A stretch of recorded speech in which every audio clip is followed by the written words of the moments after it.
Many of you have not seen film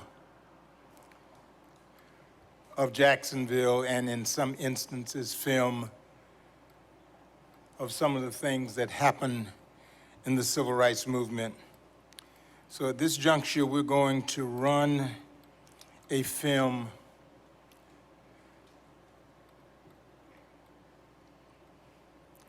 of Jacksonville's mayor,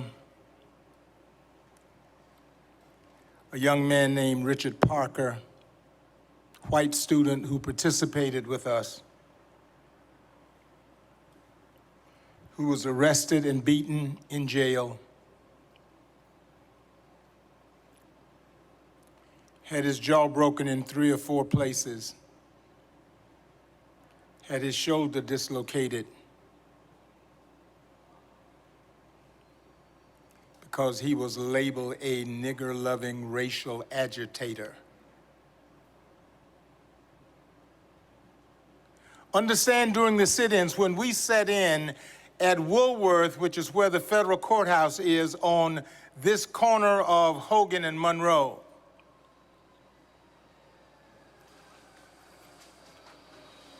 they closed the lunch counters. And white stood behind us after they closed the lunch counters, yelling the racial epithets then that you also hear now: nigger, jungle bunny, go back to Africa. And for NAACP, niggers ain't acting like colored people. When Parker joined the sit-ins, he became the target of those standing behind him. Before I go further, let me do this. Hemming Park, now James Weldon Johnson Park, has been designated a National African Heritage Trail Park as a result of the work by Congressman Al Lawson. We have some members here of the Park Service. Have they gone, Liz? And that's my fault. But they were here for that recognition. And while I am acknowledging her, calling her name, let me acknowledge Ms. Liz McCoy, who is the executive director of Friends of Hemming, now Friends of James Weldon Johnson Park, who was very, very instrumental in working with us in putting this together. So again, I'm going to show you 2 clips. The first clip will run for about 6 minutes. Then I'll come back and I'll introduce another clip, which runs about 1 minute. And some of this material you have not seen before.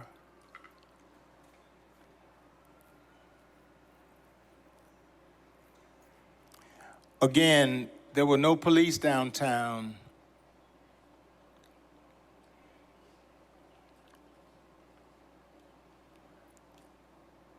And when we were beaten, there were no police around. Finally, police did come. Haydon Burns, who was the mayor of Jacksonville in this mayor commission council form of government, was in charge of public safety and the police. Pay close attention to the last few scenes of this film. It won't be with sound, but the last few portions of the film you might recognize. So, Joe.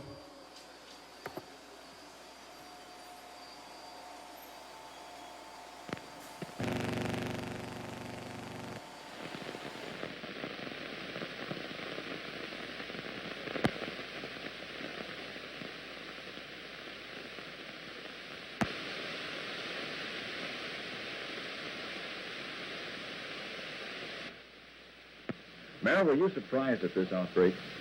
Well, in the first place, it was not uncontrolled fighting that broke out. Let's get the record straight. Actually, the fact was that there were a group of about 50 to 75 white people who had assembled in the vicinity of one of the chain stores, waiting the appearance of the colored demonstrators. The arrival of the colored demonstrators within a block of the area was simultaneous with the arrival of reinforcements for the police. The police were successful in placing themselves between the two groups and maintaining a distance of about 30 to 50 yards separation between the two groups. And not a single member of either group came in contact with an individual of the opposite group. Now, when this was so effective, the whites turned and reversed their course, geographically speaking, and attacked a couple of Negro bystanders and a Negro pedestrian, neither of whom were parties to the demonstration. This was in a distance of probably 35 to 50 feet from the nearest police officers and lasted only the few seconds that it required for the police officers to run that distance and to separate them.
Monday, you received a 90-day sentence for your part in the demonstrations and then were involved in a fight after court. Would you tell us about this fight? This fight itself existed in the bullpen of the county jail, I should say the city jail. I was sitting on the end of the bench, and this individual... His name, please? This individual, Amos, is his last name. This individual approached me while I was still sitting down, stood right directly in front of me at an oblique angle, took his right hand and hit me across the chin about this point, and broke the jaw in at least 3 places, possibly 4. Well, it's our understanding that you did not immediately press charges against Amos. Have you done this since? No, I have not. As a matter of fact, I signed what I thought to be a waiver, and now I find out that I signed something entirely different and had been misled to believe that what I had signed was a waiver when all the time it was not. Was this the first time you've been involved in a fight with a white man for these reasons? It is. Were there any... It was not a fight. This is not a fight because I did not hit back, nor did I say anything in the way... I said nothing whatsoever to this man, nor did I swing at this man at any time. Were there any witnesses? There were 5 witnesses who saw the event. Were they watching when you were struck? They were in a huddle over in the far side of the cell, and actually I did not notice them too much. Well, if your case were to advance at a future time, would you hesitate to raise a family with a Negro woman, or do your beliefs go as far as all that? They may go that far in theory, but hardly in practice. Thank you.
So film of the violence, film of Richard Parker, film of Mayor Haydon Burns, and film of Mr. Rutledge Pearson leading picketers from Bethel to go downtown to picket hotels and restaurants.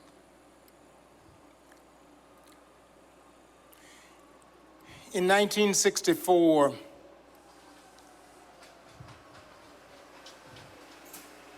there was a very violent summer in St. Augustine. And this next clip I'm going to show is just a minute, but you've never seen this clip either. And I want you to pay particular attention to the very end of the clip.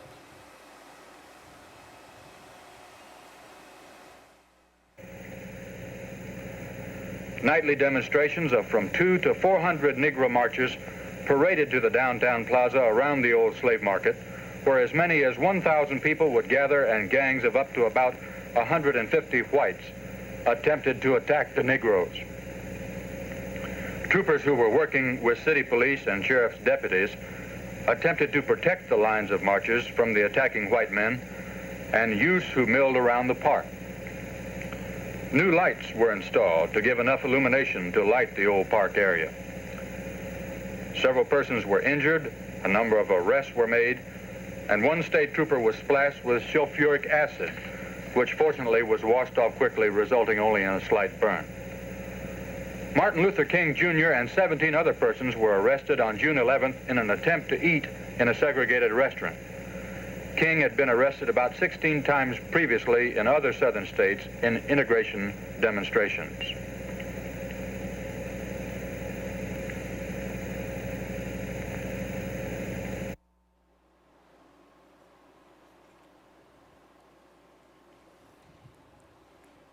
Now, if I had told you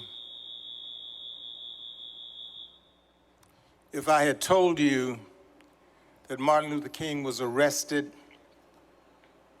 put in the back of a police car, and they put a police dog in the back of that car with him, you would not have believed it.